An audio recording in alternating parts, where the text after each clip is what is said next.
नमस्कार नमस्कार. हां, कसे छान हसतायत ना सगळे. हो की नाही? तुम्हाला काय बोलायचं आहे या दोघांबद्दल? मानसी मावशी खूप चांगलं जेवण बनवते ते कळतंय तुझ्याकडे बघून.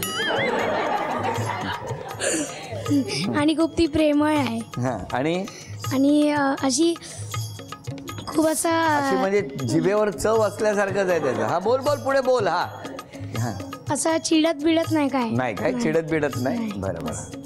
हां, तुमच्या 3 अपेक्षा सांगा त्यांच्याकडे. पहिली म्हणजे फरसाण कमी खाणे. फरसाण कमी खाणे. काय हो? हां हां, काय गाणं गाताय? नाही नाही मग म्हणजे असं काय फास्ट फूड वगैरे असतं ना मोस्टली घरात नाही, फरसाण पण कधी वगैरे. भूक लागली की मग फरसाणच असतं. फरसाण आवडतं? हो. काय हो, का आवडतं फरसाण? नाही असं टाइमपास म्हणून काहीतरी खायला फरसाण म्हणून खात आता होता. खिशात नाही ना नाही फरसाण? नाही खिशात नाही घेऊन परत काय मग ही अपेक्षा? त्यांचं म्हणणं आहे फरसाण कमी खाणे. हां कमी कर. कमी करणार. दुसरं? वेळेवर झोपणं. अच्छा, काय हो? हां झोपायला उशीर होतो कधी का? कधी मूवीज वगैरे बघत बसतो त्यावेळेस 2-3 वाजतात कळत नाही मग. असं करू नका ना जरा. लग्नानंतर आता जरा काही काळजी घ्या. हो हा, तिसरी अपेक्षा? मला व्यवस्थित असं सांभाळून घ्यावं, फिरायला न्यावं वर्षातून एकदा तरी. म्हणजे आधी नेत होते तसंच न्यावं लग्नानंतर. हो. काय हो, मान्य आहे? मान्य. तुमच्या 3 अपेक्षा सांगा हो.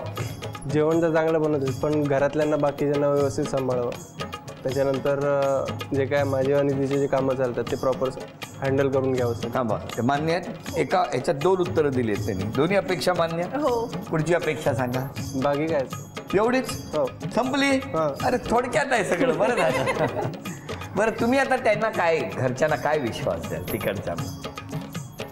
तुम्ही फार कमी बोलता का हो? हां का हो, कशामुळे? माहीत नाही का कधीपासून कमी झालं बोलणं? पहिल्यापासून कमीच आहे. काय हो, खरं आहे? पहिल्यापासून कमी बोलतो? हा, नाही आता आम्हाला तेवढं माहिती नाहीये. नाही पहाटे 5 वाजेपर्यंत फोनवर बोलला. तिच्याशी बोलतो. मग आम्ही दिसतो सगळे, तिच्याशी बोला. तिच्याशी जास्त. बरं, तुम्ही त्यांना काय सांगाल? तसं काय टेन्शन नका घेऊ. हां, तुमची मुलगी सुखात राहील, काही त्रास नाही तिला. आणि तुम्ही त्यांना काय सांगा? त्या घरात एका मुलीची कमी आहे, ती कमी भरून मी काढेन. वा, मस्त. आमची ताई तुमच्या घरात येते आहे. तुमच्या घरात मुलगी नव्हती, आता सून येते आहे, पण मुलीसारखी राहून तुमच्या सगळ्यांचा सन्मान राखेल. तुम्ही सुद्धा तिचा तसाच सन्मान राखा असं सांगत या दोघांनाही शुभेच्छा देऊया.